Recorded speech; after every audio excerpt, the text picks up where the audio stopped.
So buckle up today because I got a doozy for you. This one, it's going to be a tale about this guy and his big-brained idea wherein he decides he's going to raise $1,200 so he can go out, pick up a court transcript, watermark it because that's going to show those pesky YouTubers the what for. Seriously, man, you can't miss this stuff and you can't make it up. But today, before beginning, hey, what should these people do again? Hit that bell for notifications, subscribe, check out my comic of the Case of the Ace Umbrella because it's so cool. And it can give you amazing dreams. And also pet dinosaurs, pet ponies, and also more T-Rexes. Man, that's a pretty good hookup. And also robots. And robots too. Beep, beep. Okay, check that out at the end of the video. Hey there, so today I want to return to that wonderful world of litigation for a crossover edition. This will cross into Twitter, it'll cross into this thing called Law Twitter, it'll also cross into YouTube, GoFundMe, and everything else. And basically, at the end of it, we'll have a great laugh track. So to understand first what's going on, we need to get this guy, we need to understand him. And well, why not start out with this picture? This is a GoFundMe for a CPAP machine. Nothing wrong with having GoFundMes if you need them, but interestingly enough, this guy has GoFundMes for everything. In fact, here, when you're looking at it, raises double the cost, only shuts it down because people bring it up months later. Has had many of them, too. I mean, if you go out, you look up test cases out there, oh yeah, he definitely wants money for you to allow him to practice law. He even put together a lulz one so he could go out, raise $1,000 to practice in Texas, only to not really want to practice in Texas. It was just all for the lulz. On that too, I mean to say it, he's even raised money so people could put together $5 to tell the now president that, well, you need to leave that party and run differently instead. The only difference in that one is GoFundMe said, yeah, that's not appropriate. It's not appropriate here at all, but it gives you a picture of that person. Now, during all of that, this guy, he lives online. In fact, when I say lives online, I'm talking about lives online. This is his social media platform here. We're talking about getting a little bit of statistic from it, and you'll notice some of these numbers, and they get quite large. Now, you'll notice negative ones right now because he's purging stuff offline, but if you look at that number here, 561 posts, that's not a high. That's actually right there. That's a higher, but it's not high.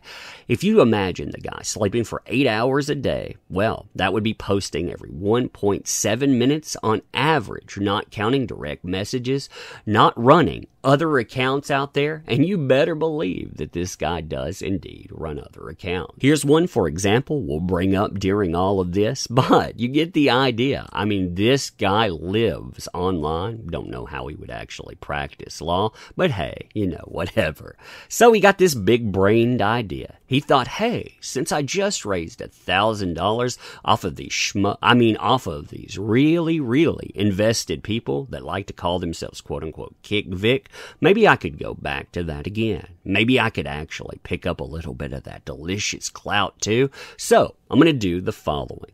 Now you can see here that he's trying to raise $1,170. I mean, that way they can go through, they can pay for everything else, and well, they actually do that and more. They managed to raise almost $1,800. Now you can see the way that this is advertised too. This is part of it. It's now again a defunct GoFundMe. They took it down pretty quickly, but I have a conspiracy theory to add to this as well. See, there's a lawsuit going on right now where Vic Mignogna pretty much had his life destroyed by a bunch of crazies. And this guy, he has been channeling the same messages. You see him calling the guy a serial predator here. You see him call him a P to the E to the D to the O. He calls him all kinds of stuff. And I wonder, since he loves GoFundMe and he loves seeing that apparatus out there, maybe that $250,000 $50,000 that Vic put together, maybe that delicious, delicious money he wouldn't be above trying to fund. I mean, if he could get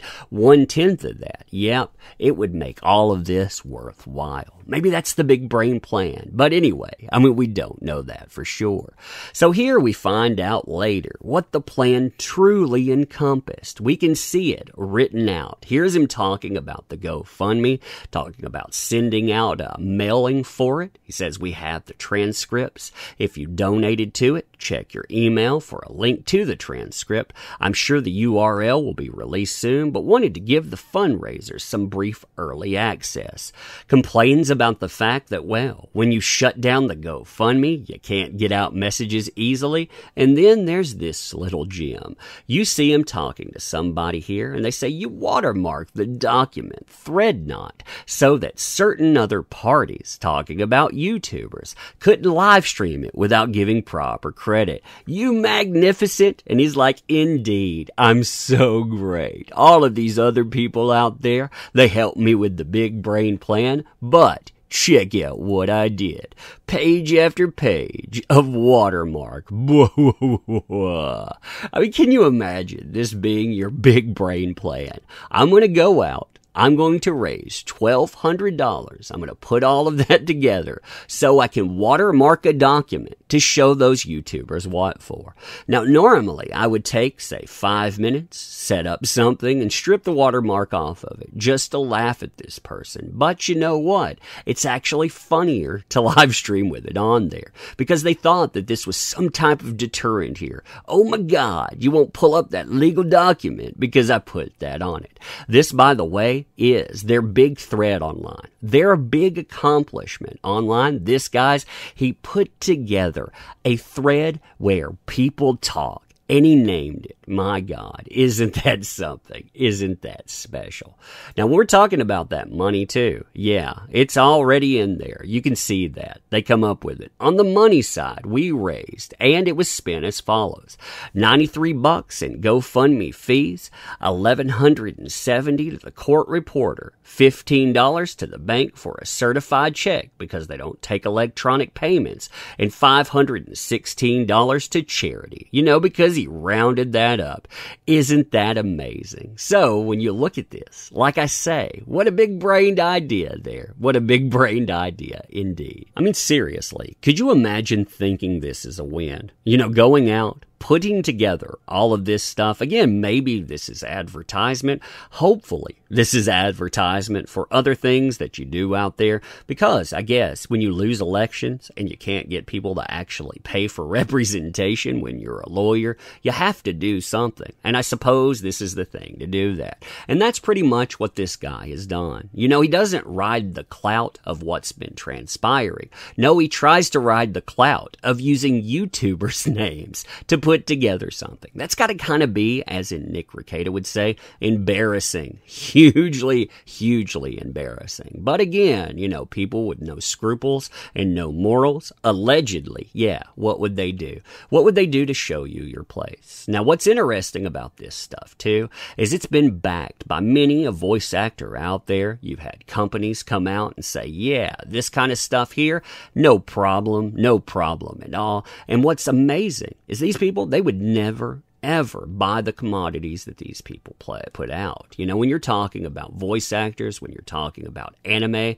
they would never invest in it. These folks, all they want to do, they want to gather their one thing, but they have no investment before that. They would have never cared at all about this medium. Some of them now are trying to say, yeah, I've started watching it now, but no. They never actually will, and they won't stick with it long term.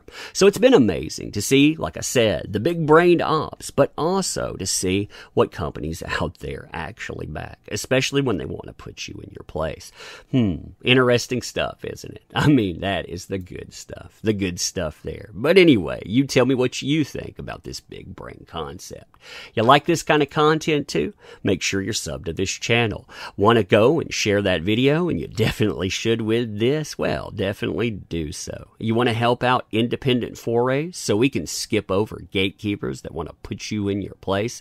Help out with stuff like this. Their links are in the description, but this is the case of the Littlest Umbrella. This is our foray into independent comics, and it comes with one specific message. We can defy gatekeepers. Now, this is pure escapism. It's all ages, so everyone can enjoy it. There's 2 books attached to it as well. If you want to go out, you want to check that out. Again, main book. We have 2 books associated with one thing here. 3 stories in the main. The other one is an ash can. Again, read about that. I think you would enjoy it. Now, leave me your comments, pro and con too, about the big-brained idea we discussed. I mean, how could you ever go wrong with this stuff? And also, ending, I want to say thank you. While folks out there, they empower stuff just like this. I'm talking voice actors. I'm talking companies. Yeah, they show you who they are. They don't appreciate you being involved in this stuff, so bypass them. You don't have to be involved in that at all. Go out, find things that you enjoy, find things that actually will enjoy you being part of it, and well, again. So thank you anyway. I appreciate you being here again, and we'll do this again soon.